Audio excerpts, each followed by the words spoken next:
Welcome to Leadership Kung Fu with your hosts, Sandi and Jennifer Long. Welcome to the Leadership Kung Fu podcast. This is our first podcast in 2025 and our first rebranded podcast that we're shifting from organizational transformation Kung Fu to leadership Kung Fu. I'm Sandi Verrecchia, Satori Consulting in Toronto, and I'm here with my friend Jen Long from Own Up in Colorado. Happy New Year, Jen. Happy New Year, Sandi. Nice to see you in the frigid cold of January in Canada and Colorado. It is ridiculous. I think I was saying before, minus 17 here on the Celsius scale. But yeah, crazy. Yeah. But we're hunkered down to do a fun podcast today for sure. Yes, we are in the warmth of the pod studio. Yes. So to our listeners, you'll notice that we kept the Kung Fu metaphor because we really believe that leadership is a skill that takes the time and the practice and the patience to learn, and just like the art of Kung Fu. So there are elements that each of us are really good at and others that we need to keep practicing and learning and applying back our learning to our practice. And it's a journey, right? It's not really a destination because we are all sort of learning as we go. So Jen and I are both coaches, and we work with many leaders to help them on their leadership Kung Fu journey. And at this point in our podcast, it's our way of sharing our thoughts and our learning with our listeners about what we've learned during our journeys. So today, we really want to talk about leading with clarity and maybe talk about some of the leadership myths that are out there that maybe are just myths and really aren't true. So Jen, does that sound good with you? That sounds great, because it seems to be this is the kind of stuff that really kind of gets in the way and boogers up your productivity and your performance. And so if you're going to really do differently in 2025 and you're all looking down like, oh, it's a new year and we're going to change this. I'm going to be different. I'm going to be better.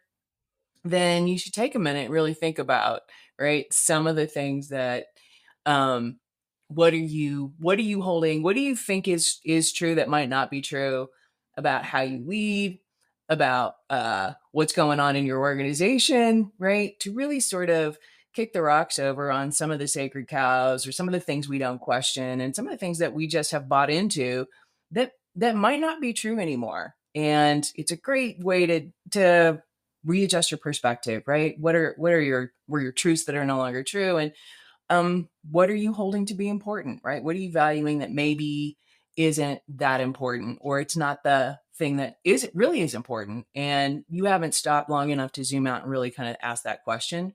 So you're walking in with all of these biases and understandings that you haven't examined as you look at 2025 and how you're going to show up and impact.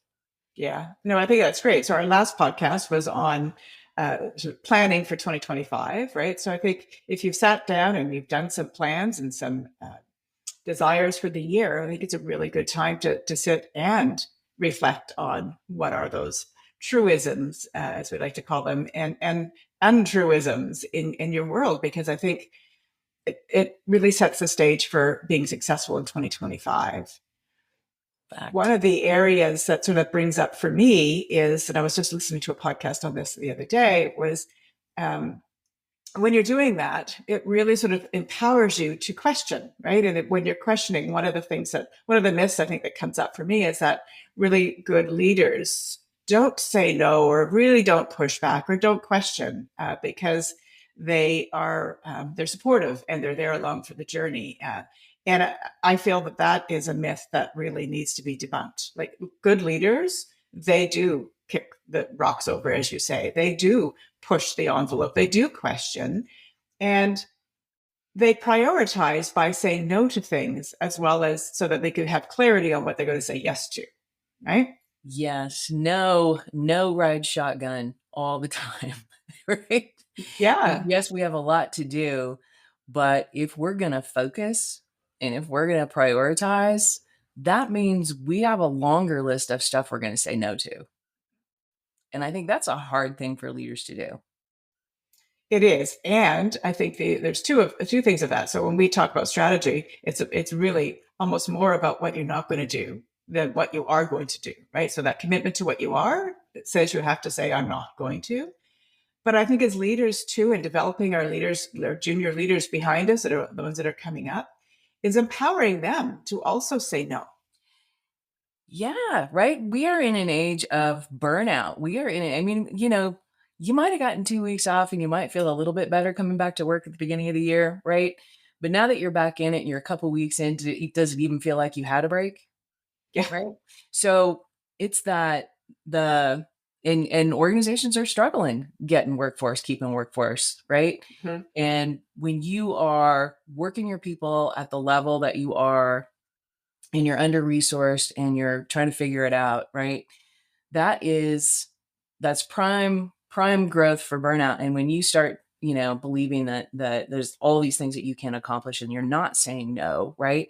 You leave your decision making to these people who are gonna end up saying no to the thing mostly out of capacity and not because of strategy, Yeah. not because it's the best business decision.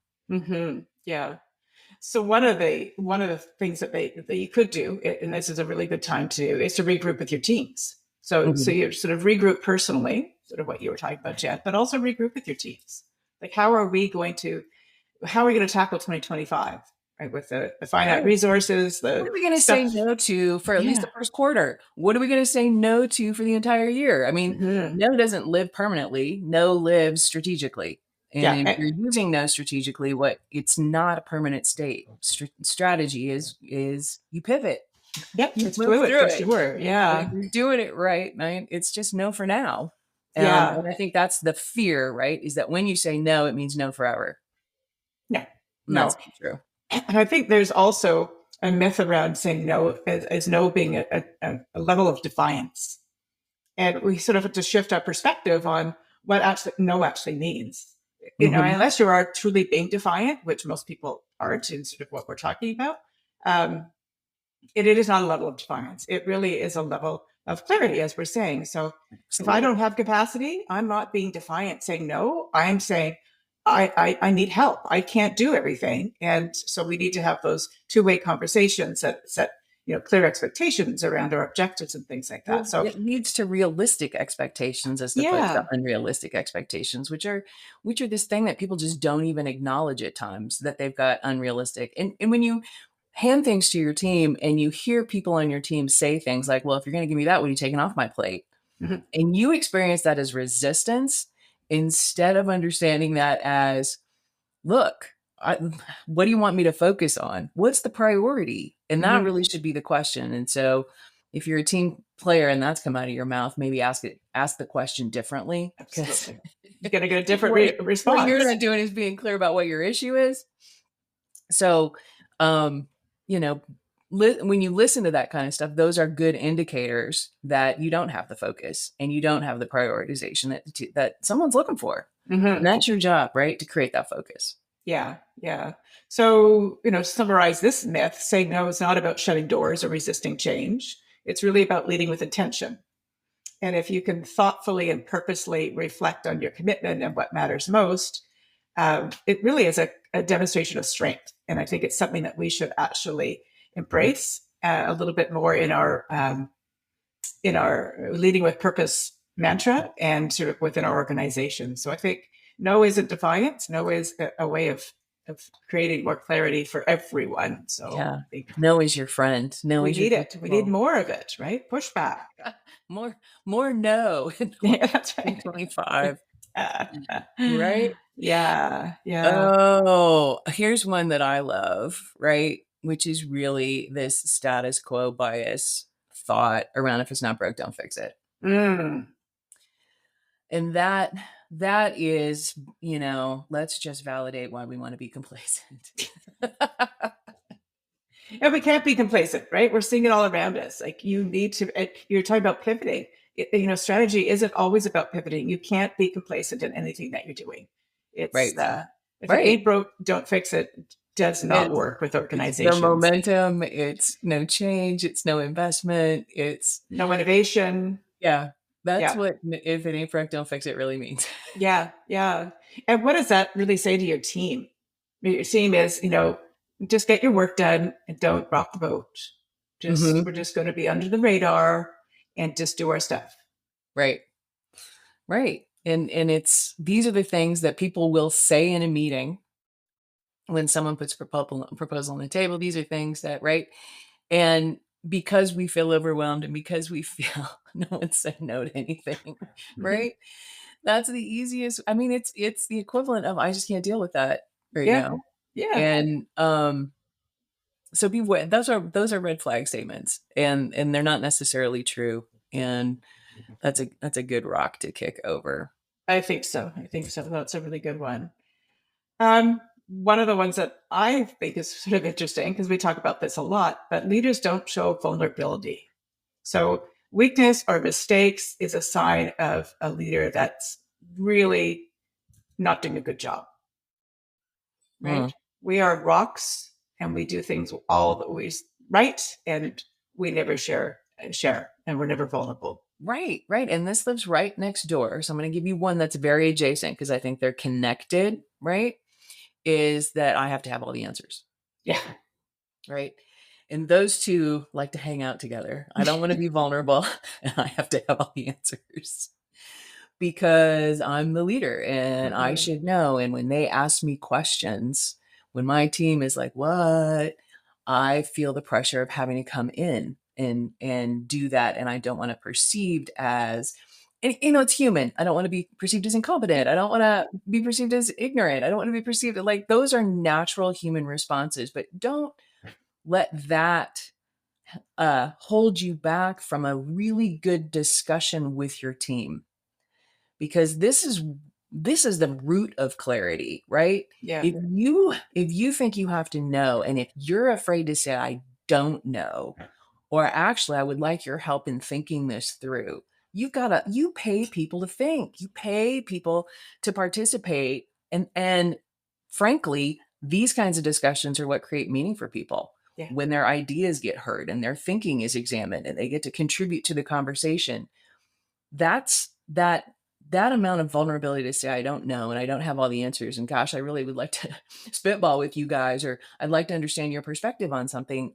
can only add value, can only help you create better decision making, because more brains are always better than one.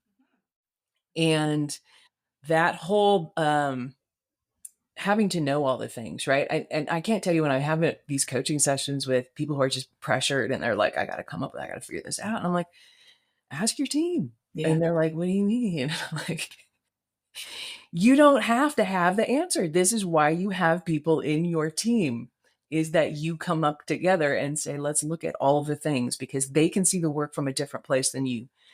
And they're going to bring a perspective that's going to add value. And the look of relief, like, oh God, I never even thought about doing that. Yes, please. It's energizing instead of a net drain in energy. Well, right, because that you're talking about somebody who's sort of sitting on an island trying to figure something out on their own, and that's a lonely place to be. And if you really think about really good leaders, they surround themselves with really good people that have really good answers, and so you spend all this time putting your team together, and they have the right skill sets and all the the right emotional intelligence, and then you sit on an island, right? Which makes no sense, right? And so if you're really good leaders, look at your team, making sure that they have the breadth and depth around you, so that you don't have to have all the answers. That is the point.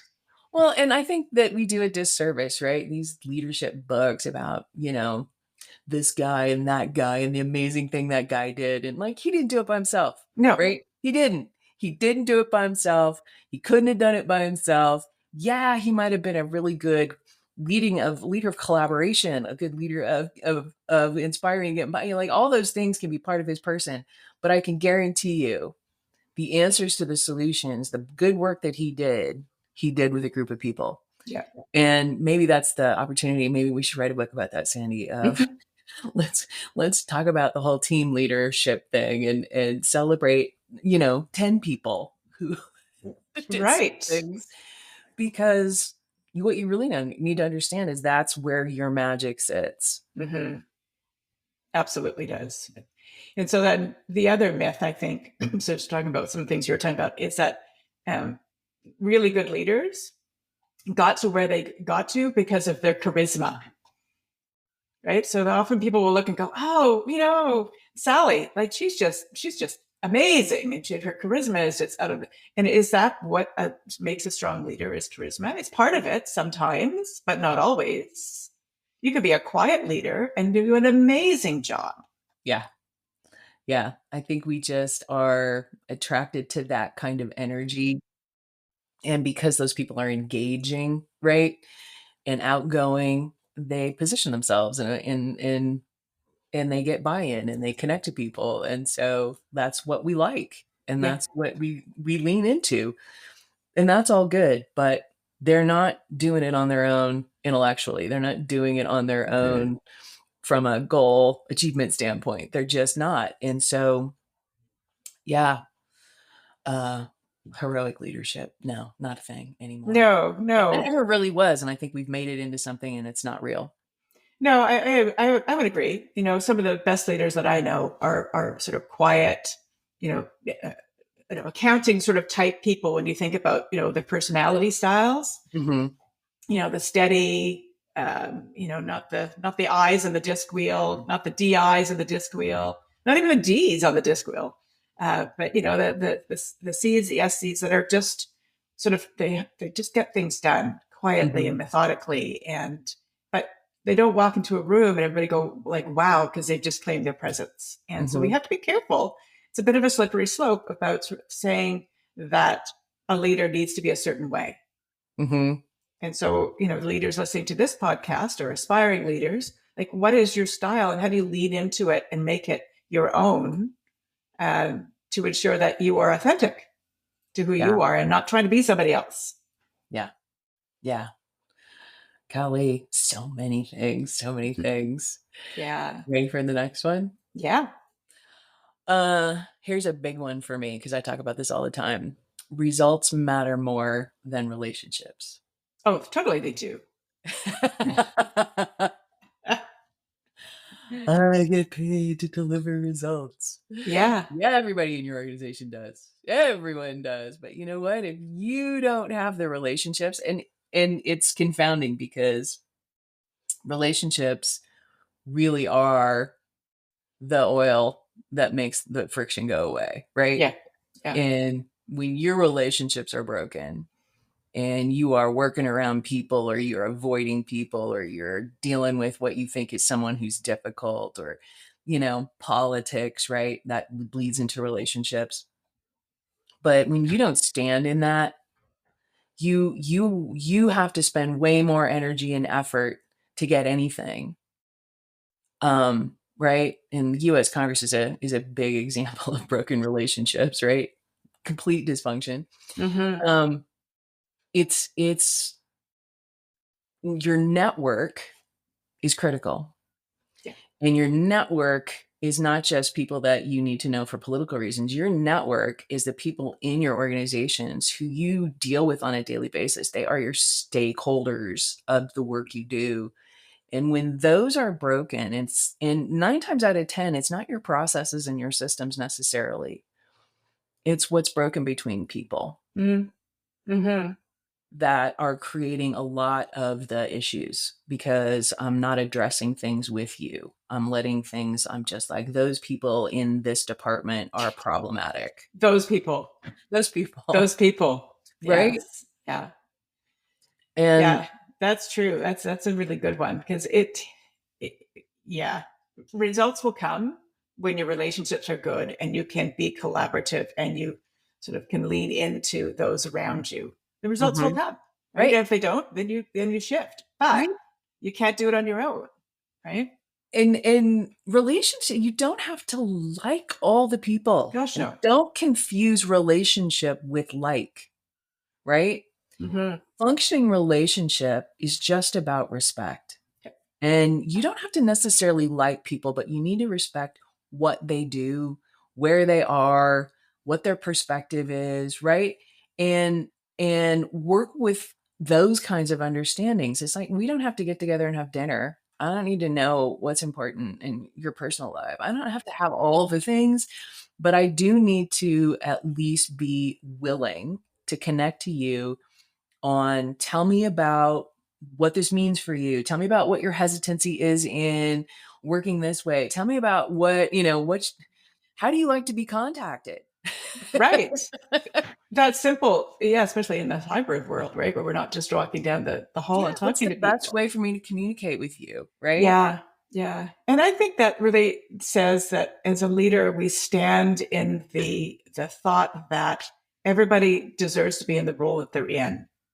Right. And not in judgment of those people aren't as, aren't as savvy, or they don't have the answers, or they shouldn't be there. But if Mm-hmm. we sort of stand in this notion of everybody deserves to be in the seat that they're in, Mm-hmm. whether we have the right people in the right seats is another conversation for another day. But, from your standpoint as a leader, let's assume that everybody should be where they are. And then how do we build relationships with them? Because you're absolutely right. It's not about dinner parties on Friday night. No, it's not even like I gotta enjoy your sense of humor. No, gosh, no. No. But I do have to give you space, and I do have to be willing, right, to Mhm. learn about how you roll, so that as we work together, and what is our mutual goal together, and how do we focus on that when it gets difficult. Yeah, yeah. There's been a few times in my career when I think back now that I sort of wish I knew that then, because there was relationships that like I really fought, right? Because they aren't people that I particularly liked. Hmm. And reflect now is gone through it and past it and all that sort of thing. I sort of wish that I had stood in that mental frameworks. I would have dealt with those relationships different, absolutely different. Yeah. Yeah. It's and in all kinds of work. We're not talking just corporate work. I mean, I think about people who are in the service business, and people who are managing servers and cooks, and people in the hotel and hospitality. I mean, there's always somebody who you're like, oh, Yeah. that guy, oh, that girl. It's like, what? Open your aperture a little bit. What can you start to understand about why they operate the way they do, and be a little bit more curious about who they are, Yeah. so that it's easy and it's effortless to judge and Hmm. criticize, and uh in that judgment, you lose your ability to be effective, right? When you are critical of other people in ways that are not helpful, when Hmm. they are part of your network of people, your stakeholder people, especially, right? Yeah. Yeah. And that will ultimately harm your results Yeah. fundamentally.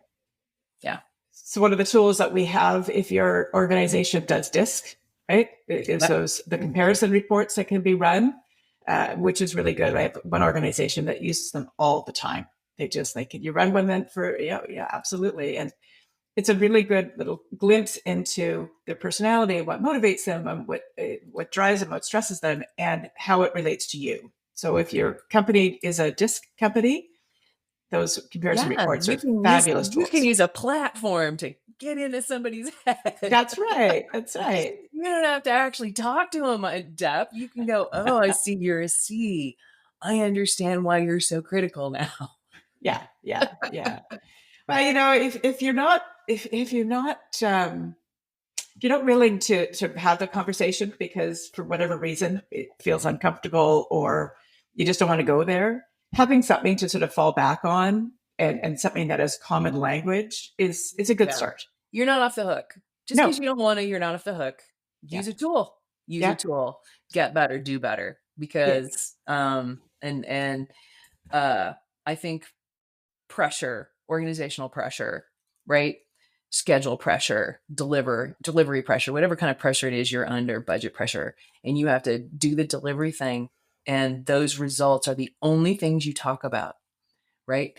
You are set up in every meeting of every day to talk about results, and don't misconstrue what's behind those results, what's missing, and what the people puzzle part is, because that's how you lose the plot, because Yeah. because how we talk about it is how we show up in it. And when we're always talking about results and we never really talk about, well, what's going on over there? Well, why are you guys not talking to each other? Right. And instant messaging is not a conversation, and texting is not a conversation. No, no. Right. You gotta have some cameras, you gotta have some phones, you Whites of gotta the have, eyeballs. yeah, you Yeah. gotta like actually get out of your office if you're on site and make an effort.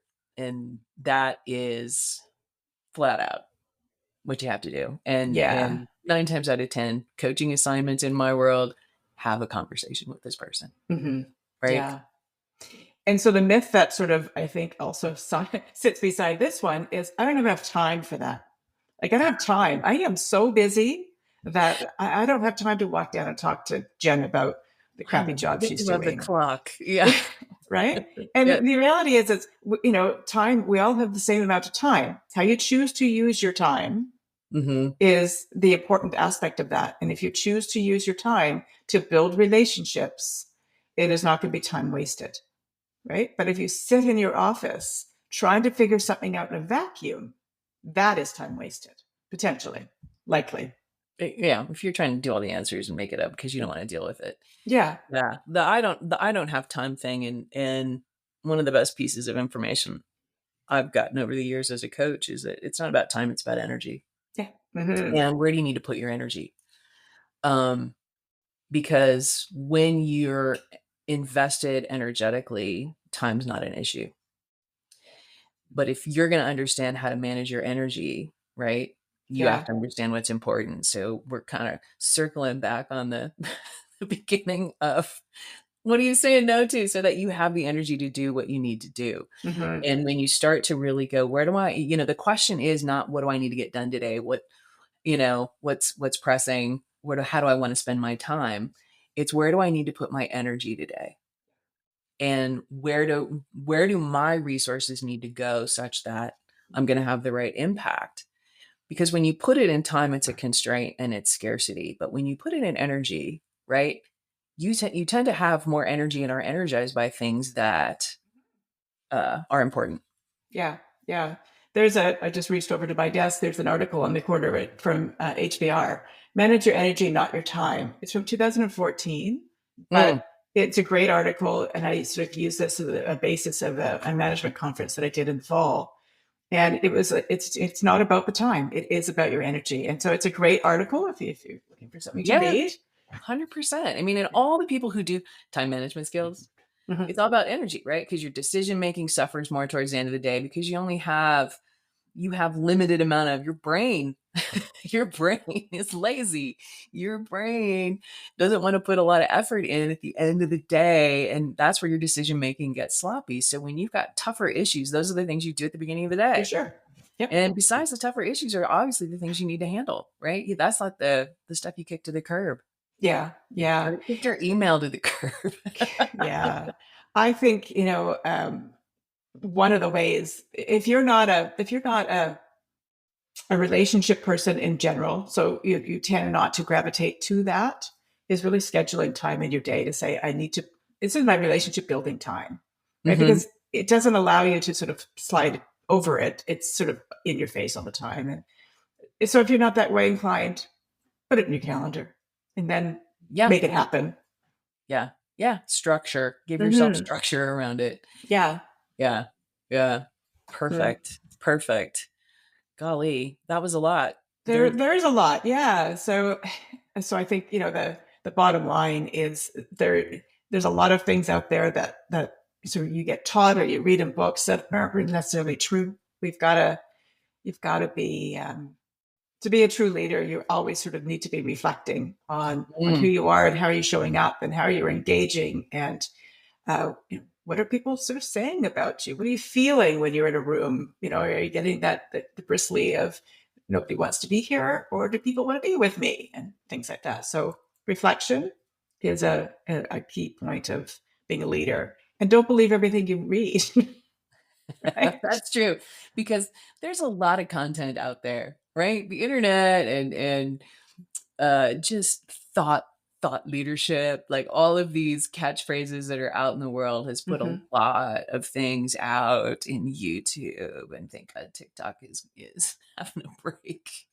And there's just so much that what are you really listening? What are you hearing? Is it true for you? Is it true is it true now? Right. Yeah. And is it important? And are you looking at your past experience and thinking these are the things? And then you have to start to go, is my past experience on that relevant? Right. Yeah. Right? There are deeper questions. And so when you do this self-reflection, it's not just, you know, how do I show up? It's It's what got in the way of a better outcome, Mhm. right? What got in the way of what am I holding true about that? What are my assumptions on this?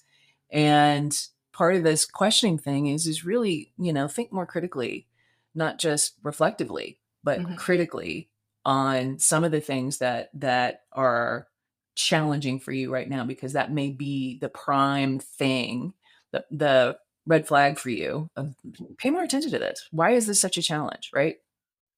And really think that through and reflect on it. Yeah, for sure.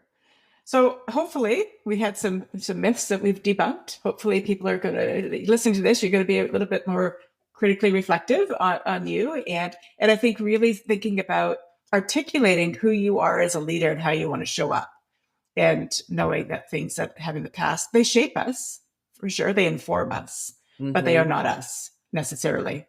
Right. Right. So I think that's a good Right. probably way to end the podcast. So yeah, I'll just end with all of the things we've given you. It's a practice, right? That's a lot of stuff. So kung fu on that. Yeah. So, if you like the podcast, follow us. Send us leave comments, share all the things. And we'll be back with another fun-filled, educational, informative, insightful episode of Leadership Kung Fu in February. Thanks so much. All right. Talk soon, Sandy. Bye-bye. Thank you so much for listening. You can check out Sandy's website at satoriconsultinginc.ca. That's SATORI consultinginc.ca. And you can check out Jen's website at accountabilityatwork.com. If you like what you hear, let us know by leaving a review on your favorite listening platform. Thanks again, and we'll see you next time.